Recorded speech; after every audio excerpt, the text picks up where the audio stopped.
So hello student, myself Anupam and this is your sign, you are waiting for the channel SAIL यानी कि subject academy learner. और उसके साथ साथ स्वागत करता हूं यूट्यूब के एक अमेजिंग बैच पे, इसका नाम है कदम तैयारी का। तो जैसा कि आप लोग जानते हैं, आप लोगों को वीडियो मिल भी चुका होगा कि हम लोगों ने एक माइंड मैप सीरीज लॉन्च की है, जिसमें आपको आई होप आपको एक आध दो वीडियो मिल भी चुके होंगे और सब्जेक्ट के। तो आज हमारा पहला लेक्चर होने वाला माइंड मैप सीरीज में, इसमें हम देखने वाले अपना पहला चैप्टर रियल नंबर। इस लेक्चर को हम जो वीडियो है इसको ज्यादा 25 से 30 मिनट में खत्म करेंगे हम, और उसके साथ साथ पूरा आपका एक रिव्यू मिल जाएगा, पूरा एक जो कह लीजिए पूरे चैप्टर का जो समरी है वो तुरंत इसी 25 से 30 मिनट मिल जाएगी, ताकि आपको जब एग्जाम हो उसके पहले आप इस वीडियो को देख सकते हैं, एग्जाम हो उसके पहले देख लीजिए, या फिर अगर आप इन चीजों को थोड़ा रिवाइज करना चाहते हैं तब आप देख सकते हैं, कोई भी दिक्कत नहीं है। तो चलिए, इसमें 3-4 टॉपिक है। पहला टॉपिक है रियल नंबर, जो टॉपिक है यूक्लिड डिविजन लेमा, तीसरा टॉपिक है रिविजिटिंग इरेशनल नंबर, चौथा टॉपिक है terminating and non terminating decimal expansion, जो भी होगा आगे हम बताएंगे। तो सबसे पहले आते रियल नंबर। रियल नंबर होते हैं, चैप्टर का नाम ये है रियल नंबर। तो रियल नंबर का मतलब बेटा होता है, देखिए यहाँ पर रियल नंबर की बात करूं तो रियल नंबर होता है सेट ऑफ ऑल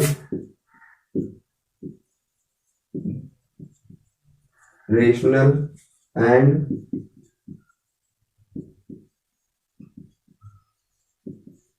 भैया ये सब रेशनल और इरेशनल नंबर का सेट है। सेट बोले तो आप जब क्लास 11 में जाएंगे तो यहाँ पे आपको चैप्टर मिलेगा पहले नाम से।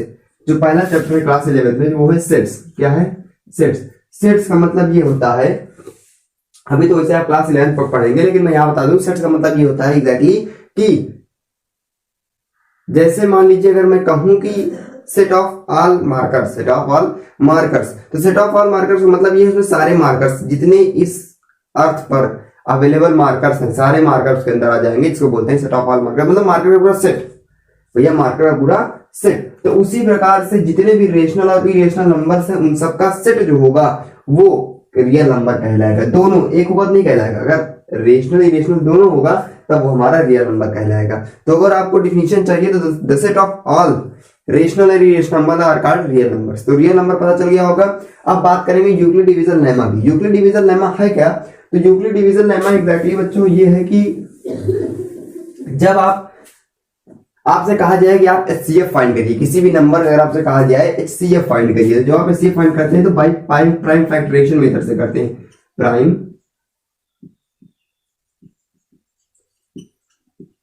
प्राइम फैक्टराइजेशन मेथड से आप उन चीजों को सॉल्व करते हैं। मान लिया अगर मैं आपसे अगर आपसे कहूं कि सर 15 का आप निकालिए HCF, सॉरी 15 कैसे निकालें, अगर आपसे कहूं मैं 15 और 20 का HCF निकालिए, तो आप क्या करते थे, ऐसे करके आप पूरा उसको प्राइम फैक्टराइजेशन मेथड से सॉल्व करते थे। लेकिन भैया क्या हुआ कि जब नए नए मैथमेटिशियन आए तो वो लोग नई नई चीजों को लॉन्च करने लगे। तो जब यूक्लिड साहब आए, यूक्लिड एक नाम है, उनके नाम पर रखा था, यूक्लिड एक साहब थे, तो यूक्लिड ने क्या किया, जब आए तो उनको लगा कि भाई ये तो बहुत गलत बात हो रही है कि ऐसे करके निकालेंगे तो कब तक निकालेंगे उसको हम, तो हाँ भाई बात तो सही है। तो इन्होंने क्या दिया, इन्होंने एक अपना डिवीजन मेथड से HCF निकालने का रूल दिया, जिसको नाम दिया यूक्लिड डिवीजन लेमा। क्या नाम दिया बेटा? यूक्लिड डिवीजन लेमा उसको नाम दिया।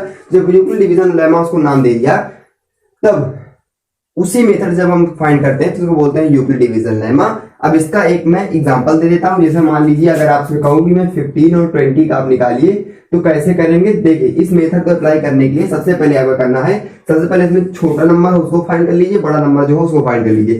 तो अगर मैं स्मॉलेस्ट नंबर को S से डिनोट कर दूं तो वो होगा मेरा 15, और लार्जेस्ट नंबर को L से डिनोट कर दूं तो वो हो जाएगा 20। अब क्या करेंगे, छोटे से बड़े को डिवाइड करेंगे, मतलब बड़े को छोटे से डिवाइड करेंगे। जैसे करते हैं डिवाइड, जैसे क्या हो जाएगा 20, ऐसे बाहर से ऐसे करते हैं ना, 15 बाहर लिख देंगे, छोटा होगा उसको बाहर लिख देंगे, बड़े वाले का अंदर लिख देंगे। 1 डिवाइड होगा तो यहाँ क्या जाएगा 15 आ जाएगा, 5 आएगा नीचे, अब रिमाइंडर 5 बचेगा। अब क्या होता था डिवीजन मेथड में, क्या होता था कि हम लोग पॉइंट लगाते थे फिर और उसको सॉल्व करते थे, लेकिन यहाँ पर ये नहीं करना। क्या करना है, इस प्रोसेस को तब तक करते रहना है जब तक आपका रिमाइंडर 0 ना आ जाए। बोलेंगे सर 0 कब तक आएगा? तो क्या करेंगे, अब जो मेरा रिमाइंडर बना है इसको फिर से हम क्या बना देंगे, डिवीजर बना देंगे। क्या बना देंगे? डिवाइजर। अगर आपको पता नहीं फिर से बता दूं, ये होता है आपका डिवाइजर, ये होता है आपका कहां लिखूं, यहां लिख दिया सर, ये होता है डिवाइडेड, ठीक है। ये होता है आपका क्वोशेंट, इसको इरेज कर देता हूं, ये होता है हमारा क्वोशेंट, ठीक है। ये मेरा होता है रिमाइंडर। क्या होता है, रिमाइंडर होता है। और यहां से एक फॉर्मूला भी निकल के आता है कि जो मेरा डिवाइडेड होगा वो मेरा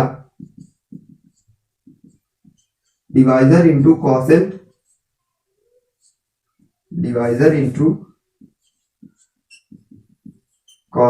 प्लस रिमाइंडर होता है। अगर आप इसको सॉल्व करना चाहें तो कर सकते हैं। देखिए डिवाइडर मेरा क्या है, आपको 20 है सर, 20 लिख दिया। डिवाइडर कितना है सर, 15 है। 15 इंटू कितना है यहाँ पर 1 है प्लस 5 है, 20 इज इक्वल टू 20। प्रूफ हो गया। तो आपको ये फॉर्मूला एक बार याद कर लीजिए। क्या फॉर्मूला होता है, ये छोटे बच्चों के लिए फॉर्मूला है, लेकिन आप याद कर लीजिए एक बार मन में हमारे साथ गुनगुना लीजिए कि divided is equal to divisor into quotient plus remainder होता है। इसको जब हमने इस चैप्टर को डिटेल बात की थी हमने वहां भी इसको बताया था, लेकिन यहाँ पर माइंड मैप चल रहा है तो यहाँ बताना जरूरी था, बता दिया मैंने। तो ठीक है, बात क्लियर होगी। अब यहाँ पर जो चीजें हैं वो चीजें मैंने लिख दी है, फॉर्मूला आप नोट कर लीजिएगा। देखिए अब क्या करेंगे सर, अब ये करेंगे हम कि जो ये हमारा 5 है, यहाँ पर जो मेरा रिमाइंडर 5 आया है, इसको क्या करेंगे, इसको फिर से सॉरी फॉर दैट, इसको क्या करेंगे, इसको हम फिर से क्या करेंगे, डिवाइड करेंगे। डिवाइड कैसे करेंगे, इसको हम क्या बना देंगे, डिवाइजर बना देंगे। क्या बना देंगे सर, डिवाइजर। चलिए बना दिया डिवाइजर। और डिवाइजर क्या करेंगे, मल्टीप्लाई, वो डिवाइडर बना देंगे। बना दिया, 5 3 जा 15। चलिए तो 0 आ गया, बिल्कुल सही 0 आ गया। अब मेरा रिमाइंडर क्या है, सॉरी ये क्या है, डिवाइजर। जो लास्ट यहाँ देंगे, देखिए अब क्या करेंगे हम, यहाँ पर जो है, यहाँ हमने कहा था कि जो लास्ट डिवाइजर होगा वो मेरा क्या होगा, HCF होगा। क्या होगा, HCF होगा, जो कि मेरा है 5। अब अगर आप इसको फाइंड करना चाहें तो भाई प्राइम फैक्टराइजेशन मेथड से भी फाइंड कर सकते हैं। देख कितना आता है, 15 का निकालेंगे कितना आ जाएगा, 5 पहले 3 से करेंगे, यानी कि हमारा अगर ऐसे लिखें तो आएगा 3 इंटू 5 इज इक्वल टू 15। और अगर मैं 20 करता हूं तो 2 into 5 is equal to 15। Common करेंगे तो 5 कॉमन आ जाएगा, ये हमारा HCF हो जाएगा। तो कहीं ना कहीं मेरा मतलब कहने का ये है कि जो हमारा HCF चाहे मैं प्राइम फैक्टराइजेशन मेथड से निकालूं तो इतना करने से अच्छा पेयरिंग करो, उससे अच्छा कि भाई आप यूक्लिड डिवीजन लेमा मेथड से आप सॉल्व कर लीजिए। आपका आंसर जो लास्ट डिवाइजर होगा वही आपका HCF होगा। HCF बोले तो हाईएस्ट कॉमन फैक्टर, ठीक है। ये तो हाईएस्ट कॉमन फैक्टर तो भैया ये क्लास 5th से सिखाया जाता है, बता देता हूँ कि HCF मतलब होता है हाईएस्ट कॉमन फैक्टर। ठीक है, बात क्लियर हो पा रही है, बिल्कुल सर। अगर एक फॉर्म यहाँ पर आता है कि जो होता है कि डिवाइजर इंटू डिवाइजर, ये होता है A is equal to BQ plus R। क्या होता है बेटा, A is equal to BQ plus R। यहाँ पर A क्या है, डिवाइडेंड है, B क्या है, डिवाइजर है, Q क्या है, कॉसेंट है, एंड R क्या है, रिमाइंडर है। ये नहीं यहाँ A का मतलब एप्पल है, B का मतलब बॉल है, कतई नहीं, ये कभी मत बोलिएगा। हाँ ये बोलिएगा अगर आपसे पूछे A फॉर तो एप्पल, नॉट। अब क्लास 10 में A for dividend, B for divisor, ये सिर्फ एक डिनोट करने के, ऐसा नहीं कि A का मतलब वही होता है, हमेशा ही नहीं होगा मैथ में, कहीं भी और यूज कर लिया जाता है। लेकिन जो एक प्रॉपर तरीका आएगा यहाँ पर वो A equal to BQ plus R। A क्या है, डिवाइडेंड है, B क्या है, डिवाइजर है, Q क्या है, कॉसेंट है, R का रिमाइंडर। तो R का रिमाइंडर R से डिनोट किया जा रहा है, Q को कॉसेंट से डिनोट किया जा रहा है। बस A और B फाइंड करना है, जिसमें एक हमने क्या होता है कि बाहर क्या होता है, बाहर होता है डिवाइडेंड, अंदर क्या होता है, डिवाइजर होता है। बस काम खत्म, उसमें आ गया A equal to BQ plus R। ये फॉर्म बहुत इंपॉर्टेंट है, मोस्ट इंपॉर्टेंट है। क्या है, मोस्ट इंपॉर्टेंट है, ठीक है, मोस्ट इंपॉर्टेंट है आपके लिए। कौन सा, A equal to BQ plus R। Clear हो पाई बात। जहां पर A क्या है, डिवाइडेंड है, B क्या है, डिवाइजर है, Q क्या है, कॉसेंट है, और R क्या है, रिमाइंडर है। इस फॉर्म को सॉल्व करेंगे डिवीजन मेथड से, तो बोलते हैं उसको हम क्या बोलते हैं, यूक्लिड डिवीजन लेमा बोलते हैं। और मैं बता दूं कि क्या करते हैं, उसको तब तक रिमाइंडर को तब तक डिवाइजर बनाते रहते हैं जब तक कि हमारा रिमाइंडर 0 ना बन जाए। एक क्वेश्चन इस पे और कर लेते हैं ताकि आपको क्लियर हो जाए। चलिए अगला क्वेश्चन हम लेकर आ चुके हैं। अगला क्वेश्चन मैं एक लेट करके आया हूं, ये आप निकालिए 35 और 25 के बीच। क्या निकालिए, HCF निकालिए भाई, यूक्लिड डिवीजन लेमा। कैसे फाइंड करेंगे, पहले छोटे नंबर लेंगे, उसको बाहर कर देंगे, अंदर को फिर 35 कर देंगे। 1 टाइम्स आएगा 25 आएगा, कितना आएगा यहाँ पर 10 आएगा, ठीक है। 8 को बाहर किया, 25 को अंदर किया 2 बार, मतलब 2 टाइम्स यहाँ जाएगा, यहाँ जाएगा 25 आएगा, काटेंगे फिर से नीचे आएंगे, 10 हो गया आएगा, और यहाँ जाएगा 2, 10 कट जाएगा। लास्ट रिमाइंडर जो होगा, लास्ट डिवाइजर जो होगा मेरा, वो क्या होगा, HCF होगा मेरा, जो कि हमारे पास है 5। यहाँ पर भी 5 आया। कैसे आया फिर से देख लीजिए, सबसे पहले छोटा टर्म, इसमें जो छोटा टर्म होगा उसको बाहर कर देंगे, उसको डिवाइडर बना देंगे, बड़ा टर्म को डिवाइडेड बना देंगे। बनाने के बाद सॉल्व किया, आंसर मेरा रिमाइंडर क्या बच गया 10। जब 10 मेरा रिमाइंडर बच गया, हमने कहा रिमाइंडर को तब तक डिवाइडर बनाएंगे तब 0 नहीं आ जाएगा। तो मेरा तो यहाँ पर भैया अभी वो चल रहा है, तो हमने कहा नहीं इसको फिर से करो। यहाँ पर जब मैंने फिर से उसको डिवाइडर बनाया और ये 25 उठा के यहाँ रख दिया, जैसे यहाँ रखा, यानी कि डिवाइजर को डिवाइडर बनाते चले जाओ और रिमाइंडर को डिवाइडर बनाते चले जाओ, यही करते चले जाओ अपने प्रोसेस में, तब तक जब तक आपका रिमाइंडर जब तक 0 ना आ जाए। फाइनली मेरा 0 आ गया, सॉल्व कर लिया। लास्ट डिवाइजर जो होगा मेरा CF होगा, लास्ट डिवाइजर क्या था 25 था। सॉल्व करना चाहे कर सकते हैं, 25 को क्या लिख सकते हैं 5 × 5, 35 क्या लिख सकते हैं 5 × 7, पेयरिंग कर दिया, 5 पेयरिंग आ गया, 5 तो ऐसे भी आ रहा है। तो कहीं ना कहीं जो है मैं इसको यूक्लिड डिवीजन लेमा से भी सॉल्व कर सकता हूँ। क्लियर हो पारी बात? बिल्कुल सर, एज कर देता हूँ मैं। तो देखिए यूक्लिड डिवीजन लेमा के बारे में बस इतनी ही बात मैं कर सकता हूं कि यूक्लिड डिवीजन लेमा क्या है। यूक्लिड डिवीजन लेमा एक प्रोसेस है जिसके अकॉर्डिंग हम क्या कर सकते हैं, बड़े से बड़े नंबर को सॉल्व कर सकते हैं और उसका हम HCF फाइंड कर सकते हैं। दूसरी बात, इसमें से एक बहुत ही इंपॉर्टेंट फॉर्मूला निकल कर आता है। फॉर्मूला हमारे पास क्या है, यहाँ पर मैं लिख देता हूं, उसको आप चाहे तो नोट कर सकते हैं कि divided is equal to divisor into quotient plus remainder, और जिसको अगर आप मैथमेटिकली लिखना चाहें तो A equal to BQ plus R। ठीक है, ठीक है स्टूडेंट, ठीक है दोस्तों, ठीक है भैया, क्लियर हो पा रही बात? बिल्कुल सर क्लियर हो पा रही बात। तो कहां से निकल के आ रहा है ये फॉर्मूला? ये फॉर्मूला निकल के आया बाय यूक्लिड डिवीजन लेमा से। यूक्लिड डिवीजन लेमा से हमारा जो है ये क्वेश्चन यहाँ पर निकल के आता है, मतलब ये जो हमारा निकल के यहाँ से बाय यूक्लिड डिवीजन लेमा से निकल कर आता है। अब क्या करेंगे, देखिए अब क्या करेंगे, तो हमने कहीं ना कहीं यूक्लिड डिवीजन लेमा क्लियर कर लिया। यूक्लिड डिवीजन फिर बताता हूँ, यूक्लिड डिवीजन लेमा आएगा। यूक्लिड डिवीजन लेमा जो है एक प्रोसेस है जो कि यूक्लिड साहब ने दिया था। यूक्लिड कहाँ के थे आपको पता होने की कोई आवश्यकता नहीं, कभी पूछेंगे तो मैं बता भी दूंगा। बाकी ये समझिए यूक्लिड डिवीजन लेमा क्या है। ये एक यूक्लिड थे जिनके द्वारा, यूक्लिड साहब थे जिनके द्वारा ये दिया गया, मैथमेटिशियन थे जिन्होंने HCF इतने लॉन्ग डिवीजन करने से अच्छा है, उन्होंने कहा भैया आप यूक्लिड आप क्या करिए डिवीजन मेथड से सॉल्व करिए और आंसर लाइए। जब इनको भैया क्या इनको सम्मान के रूप में इनके नाम पर लिख दिया यूक्लिड डिवीजन लेमा। क्लियर हो पा रही बात? बिल्कुल सर क्लियर हो पा रही बात। अब आगे आता है रिविजिटिंग इरेशनल नंबर। देखिए एक छोटा सा रिकैप देता हूँ रेशनल और इरेशनल के बारे में। वैसे तो रेशनल आपके चैप्टर में था क्लास 9th में, लेकिन फिर से बताता हूँ। देखिए रेशनल नंबर वो नंबर होते हैं जो P/Q के फॉर्म में लिखे जाए और Q जो हो नॉट इक्वल टू 0, यानी कि Q जो हो नॉट इक्वल टू 0। यहाँ पर P क्या होगा मेरा न्यूमरेटर होगा और Q क्या होगा मेरा डेनोमिनेटर होगा, ये सभी लोग जानते हैं। P क्या होगा न्यूमरेटर होगा, Q क्या होगा डेनोमिनेटर होगा। और हमने हिसाब से कहा था कि जो डेनोमिनेटर होगा वो 0 के इक्वल नहीं होगा। अगर ये 0 हो जाएगा तो वो अनडिफाइंड में चला जाएगा। कभी कोई नंबर ऐसे लिखा देखा होगा 1/0, 2/0, ऊपर 2 रहेगा लेकिन नीचे कभी 0, ऊपर 0 रहेगा लेकिन नीचे कभी 0 नहीं रहेगा। क्यों नहीं रहेगा? क्योंकि भैया अगर कोई चीज नीचे 0 हो जाती है वो अनडिफाइंड में चली जाती है, वो डिफाइंड अभी तक नहीं है। ठीक है, वो डिफाइंड यहाँ पर नहीं है, इसके लिए जो है वो अनडिफाइंड में चली जाती है। तो ये था हमारा रेशनल के ऊपर। आप थोड़ा सा बात कर लेते हैं इरेशनल नंबर की थोड़ी सी, क्योंकि ये आपको पता होना चाहिए, लेकिन मैं एक बार रिकैप करा रहा हूँ, बताता हूँ। उसके बाद आता है इरेशनल नंबर। क्या इरेशनल नंबर क्या होता है? इरेशनल नंबर वो होता है सर, इरेशनल नंबर जो होता है वो P/Q के फॉर्म में नहीं लिखा जाता और Q 0 इक्वल हो सकता है। अच्छा Q 0 इक्वल हो सकता है, बिल्कुल हो सकता है, तभी तो भैया अनडिफाइंड हो जाएगा। अच्छा समझ में आई बात? जो P/Q के फॉर्म में ना लिखा जाए वो इरेशनल है, जो P यानी कि जो ऐसे नंबर्स जो P/Q के फॉर्म में न लिखे जा सके, मतलब वो P/Q के फॉर्म में न लिखे जा सके, वो होते हैं इरेशनल नंबर। यानी कि न्यूमरेटर और डिनोमिनेटर फॉर्म में न लिखे जा सके इरेशनल नंबर, और न्यूमरेटर और डिनोमिनेटर फॉर्म में लिखे जा सके वो होते हैं हमारे रेशनल नंबर। अब एक बच्चे ने हमारे पास कमेंट किया था कि सर पाई क्या है?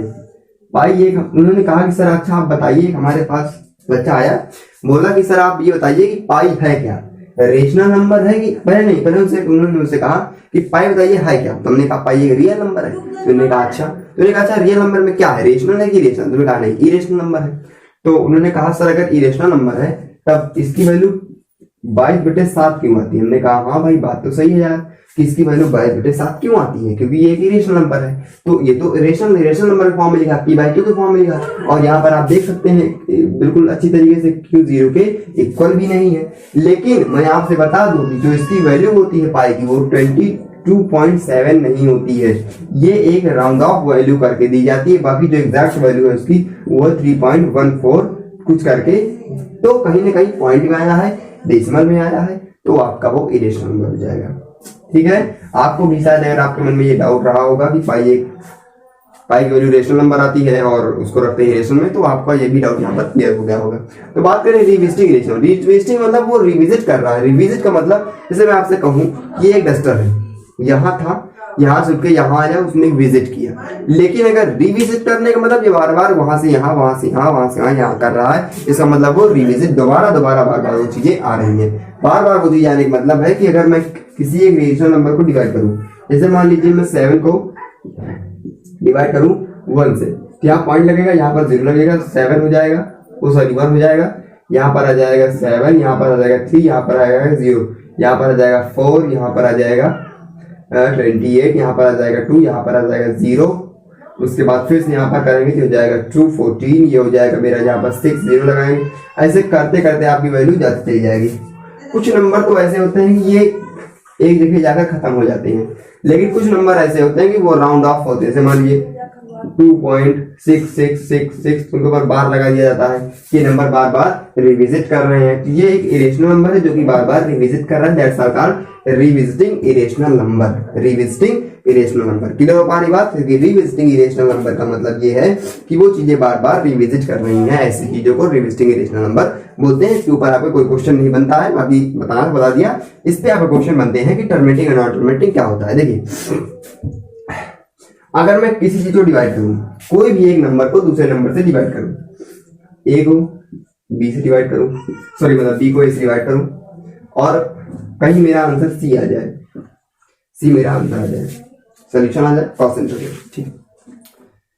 तो कहने का मतलब मेरा ये है यहाँ पर कि सी अगर क्वेश्चन आ रहा है, इसका मतलब सी क्या है, कंप्लीटली, या बी जो है अगर सी मेरा कुछ आ रहा है और यहाँ पर आंसर मेरा रिमाइंडर 0 आ रहा है, इसका मतलब जो मेरा बी है वो मेरा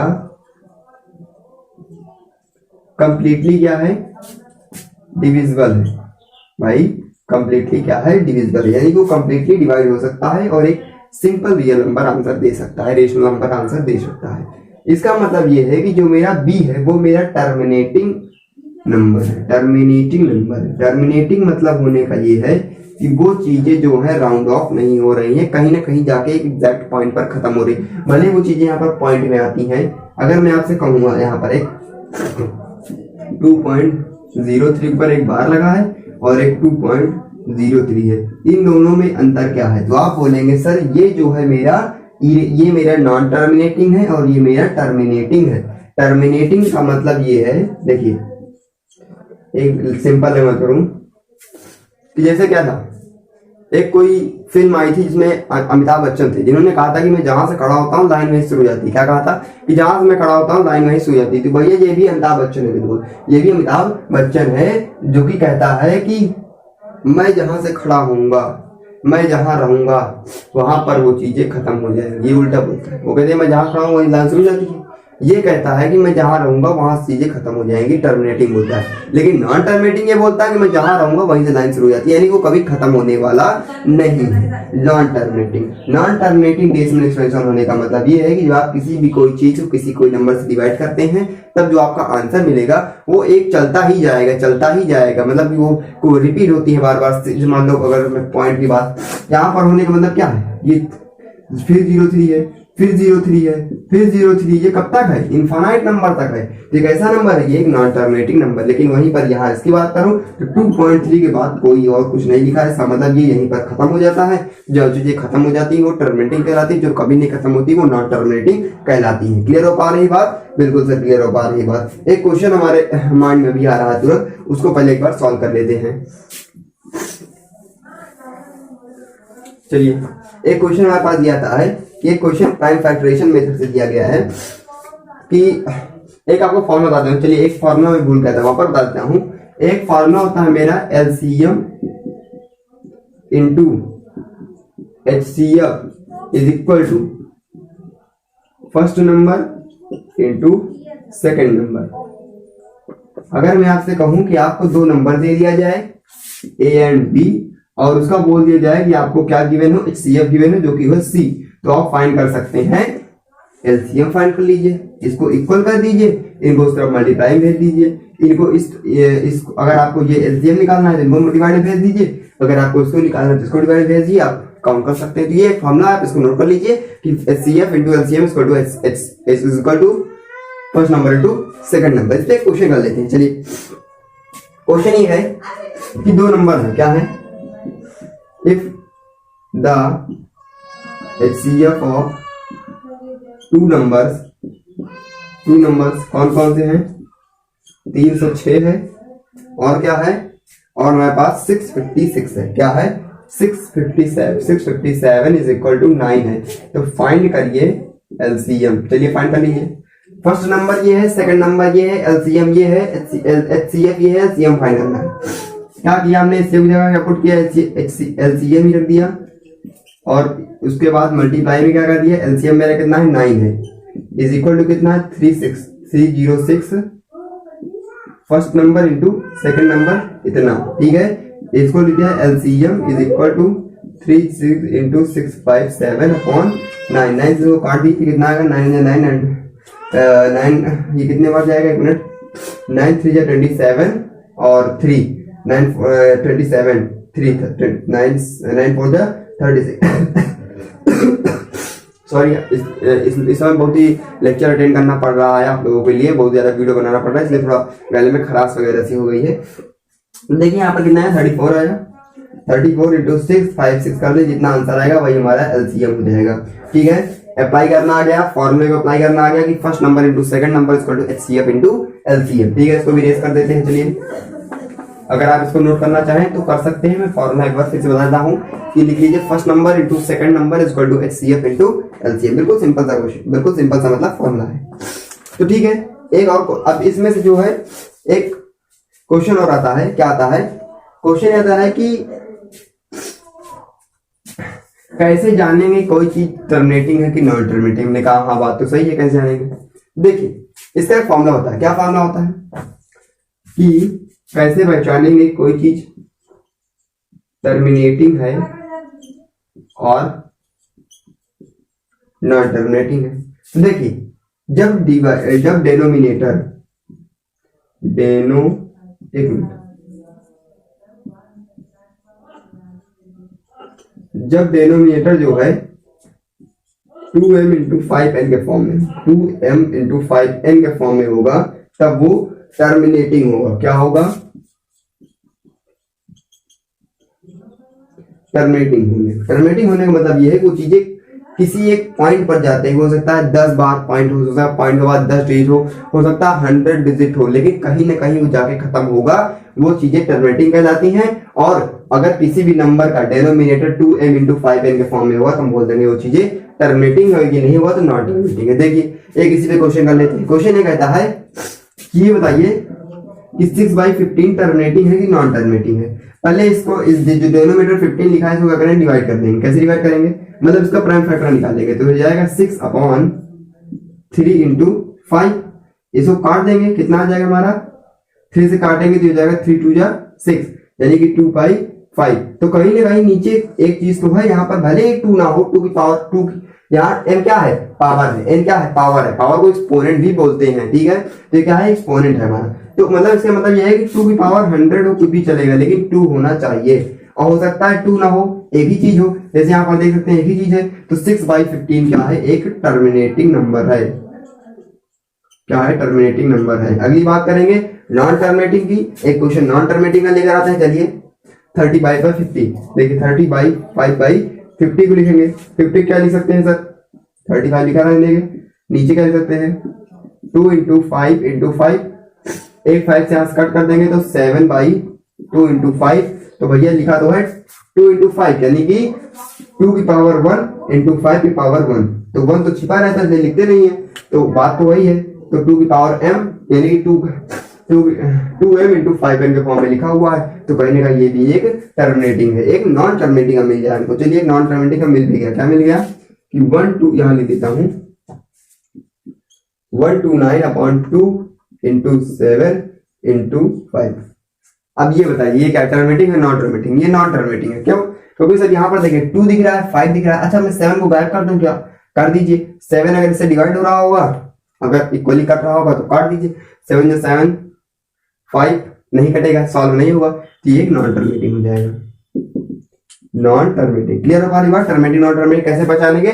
2m इंटू 5n, डेनोमीटर अगर मेरा 2m इंटू 5n होगा तब बोल देंगे वो चीजें टर्मिनेटिंग होंगी। ठीक है, ठीक है, क्लियर हो पारी बात? बिल्कुल सर, इरेज कर दें। चलिए तो हमने कई क्वेश्चन कर लिया है बाई टर्मिनेटिंग नॉन टर्मिनेटिंग पर कर लिया। अब एक क्वेश्चन जो हमारे बोर्ड एग्जाम में आना ही आना है, हर साल वो आता है। इस बार जो एग्जाम हुआ था, मतलब लास्ट ईयर जो हुआ था, उसमें नहीं पूछा गया था, वो भी जो रायबरेली जिले में हुआ था वहां नहीं पूछा गया, बाकी और डिस्ट्रिक्ट में पूछे गए थे।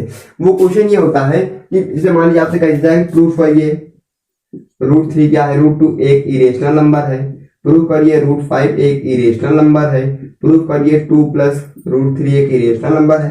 ये सारी चीजें प्रूफ करने की आती हैं। अच्छा हमको दिख तो रहा है कि रूट लगा है तो कहीं ना कहीं इरेशनल नंबर है, लेकिन अब प्रूफ करने कह रहा है और 2 मार्क्स का आता है। ये 100% बात है कि इस बार आएगा, 100% बात है ये इस बार आएगा ही आएगा। बोर्ड एग्जाम में हर साल ये आता है, हर ईयर ये आता है, मतलब एवरी ईयर ये क्वेश्चन आपके रिपीट होते रहते हैं। तो एक आध क्वेश्चन देख लेते हैं। जैसे मान लीजिए मैं देख लूंगा कि √2 को प्रूफ करिए कैसे होता है, बाकी और फिर आप सॉल्व कर लीजिएगा। ठीक है, क्वेश्चन देख लेते हैं ताकि आपको ये ना लगे कि जो क्वेश्चन आते हैं कराते नहीं। ठीक है, इरेज कर देते हैं, पहले आप स्क्रीनशॉट लीजिए ताकि थोड़ा बड़ा जाता है तो लिखने थोड़ा नीचे तक जाता है, इसलिए इसको पहले इरेज कर देता हूँ। आप स्क्रीनशॉट ले जाए ले सकते हैं। तो चलिए एक अपना एक और क्वेश्चन लेकर आ चुके हैं। क्वेश्चन ये कहता है कि proof that √2 is a irrational number, मतलब प्रूव करिए कि √2 एक इरेशनल नंबर। ये आपके क्वेश्चन कई बार पूछे गए हैं एग्जाम में, कई बार क्या एवरी ईयर पूछे जाते हैं आपके एग्जाम में, ये एवरी ईयर पूछे जाते हैं इस तरह क्वेश्चन कहता ये है कि प्रूफ करिए कि √2 एक इरेशनल नंबर है। अब कहेंगे सर प्रूफ क्या करिए, तो दिख ही रहा है ये इरेशनल नंबर है। हाँ बिल्कुल दिख रहा है ये इरेशनल नंबर है, लेकिन अब कह रहा है तो करना तो पड़ेगा ही। तो कह रहा है कि प्रूफ करिए एक इरेशनल नंबर है, तो चलिए प्रूफ कर देते हैं कि एक इरेशनल नंबर है। कैसे प्रूफ करेंगे? देखिए किसी चीज को प्रूफ करने के लिए हमारे पास 2 तरीके होते हैं। पहला तरीका तो हमारे पास ये होता है कि उन चीजों को एक प्रॉपर पैटर्न में प्रूफ कर दे, या फिर उन चीजों क्या करें, एक हम उल्टा एज्यूम करके चलें कि भैया ऐसा नहीं ऐसा है, तब देखें हमारा रिजल्ट क्या आता है। अगर रिजल्ट हमारा सही आता है, एक मिनट, तो रिजल्ट अगर हमारा सही आता है तब क्या होगा, वो जो है हम बोल देंगे हाँ भैया ठीक है तुम ही सही हो, तुम्हारा सही है, हम गलत है, हमने गलत एज्यूम कर लिया था। तो यहाँ पर भी वही मेथड सॉल्व करेंगे। हम ले लेंगे कि √2 एक इरेशनल नंबर है, तो अगर √2 एक इरेशनल नंबर है तो p/q के फॉर्म में लिखा जा सकता है। तो यहाँ पर से अगर मैं क्रॉस मल्टीप्लाई करूं तो क्या हो जाएगा, p = √2q। अब यहाँ पर से 2 ना हो, 3 हो, 4 हो, 5 हो, तो आप उसके हिसाब से आप सॉल्व करेंगे। फिर क्या लिखेंगे, ऑन स्क्वायरिंग बोथ साइड, दोनों साइड स्क्वायर कर देंगे तो p² = 2q²। यहां से निकाल सकते हैं कि मेरा जो 2 है, 2 divides p² and 2 divide p also, मतलब जो 2 है मेरा, अगर मैं q को 2 को इस तरफ भेजूंगा तो ये 2 नीचे चला जाएगा। इसका मतलब ये है कि 2 जो है मेरा p को भी डिवाइड करेगा और 2 जो है मेरा p² को भी डिवाइड करेगा। तो अगर किसी चीज कुछ चीजें डिवाइड यहां से यहां समझिए, अगर कोई भी चीज किसी चीज को डिवाइड करता है तब वो कहीं ना कहीं कुछ कॉसेंट आता है। तो इसका मतलब अगर मैं p/2 करता हूं तो मुझे कॉसेंट मिलता है c क्या मेरा कॉसेंट है। तो यहां से फिर से आप कर सकते हैं p = 2c।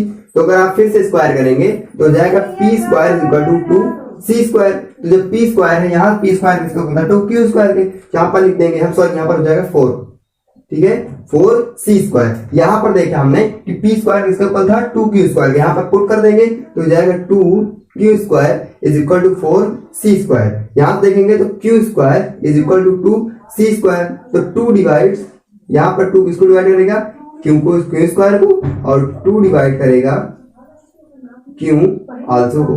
अब यहाँ पर एक बस यहाँ पर भी प्रूफ होगा। कैसे प्रूफ होगा, देखिए हमने क्या किया, यहाँ पर हमने देखा कि 2 जो है p को भी डिवाइड कर रहा है, 2 जो है q को भी डिवाइड कर रहा है, और p और q है क्या, p एंड q आर को प्राइम नंबर्स, भैया ये कोप्राइम नंबर है, यानी कि कोप्राइम नंबर है, यानी कि भैया ये तो पी जो है क्यू को भी डिवाइड कर रहा है, पी को पी कितने को डिवाइड करेगा, तो जब पी दो से मतलब दो या एक से अधिक चीजों को डिवाइड करता है कोई भी एक नंबर, तो वो इरेशनल होता है, रेशनल नहीं होता है। रेशनल किसी भी चीज को कंप्लीटली डिवाइड एक ही चीज को करता है, ऐसा नहीं चार चीज कर देगा, कतई नहीं करेगा, सिर्फ एक चीज करेगा। लेकिन यहाँ कहीं ना कहीं बस हमने कुछ नहीं किया, अपना एक एज्यूम किया। तो एज्यूम करके जैसे मैंने इसको रेशनल किया, तो रेशनल करने के साथ साथ जब मैं इसको सॉल्व करता चला गया तो मेरे पास फाइनली ये रिजल्ट आ गया कि जो पी इसको भी डिवाइड कर रहा है और इसको भी डिवाइड करेगा, यानी कि मैं ले सकता हूं 2 divide P and Q, then our assumption is wrong, hence √2 is a irrational number. √2 क्या है कि इरेशनल नंबर है। कैसे इरेशनल नंबर है, हमने क्या किया, हमने पहले इसको रेशनल लेके पहले क्या किया, हमने इसको रेशनल किया। रेशनल करने के साथ जब मैं इसको रेशनल कर लिया, रेशनल के थ्रू मैंने इसको सॉल्व किया, तब मेरे पास आंसर ये आया कि जो 2 है वो कई चीजों को डिवाइड कर रहा है। इसका मतलब 2 मेरे 2 क्या है, कोप्राइम नंबर है, वो कई चीजें डिवाइड कर रहा है। तो मैं यहाँ से कह सकता हूँ कि √2 मेरा एक इरेशनल नंबर है। क्लियर हो पा रही बात? बिल्कुल क्लियर हो पा रही बात। अगर यहाँ पर 4 लिखा हो तो आप 4 लिख के सॉल्व कर लीजिए, 5 को 5, 6 को 6, ऐसे करते रहिए आप, जो भी नंबर दिया गया हो। तो आई होप आपने इस लेक्चर को एंजॉय किया होगा। ये लेक्चर यहीं पर खत्म होता है और ये चैप्टर का जितना भी वन शॉट वीडियो कर लीजिए, माइंड मैप कर लीजिए, इससे ज्यादा और कुछ भी नहीं है। अगर आप इन चीजों को अच्छे से रिवाइज कर लेते हैं, जितने मैंने फॉर्मूले बताए उन चीजों को कर लेते हैं, तब आपको इससे ज्यादा एग्जाम में कहीं नहीं पूछा जाएगा और एक रिविजन भी आपका हो जाएगा। तो दोस्तों जाने का वक्त हो चुका है, एक अच्छी सी स्माइल के साथ हंसते रहे, अपने दोस्तों आस पड़ोस को भी हंसाते रहें। मिलते हैं हम अपने अगले वीडियो में, तब तक के लिए बने रहिए हमारे साथ। Stay connected, stay educated, take care, thank you so much. Subject Academy Learner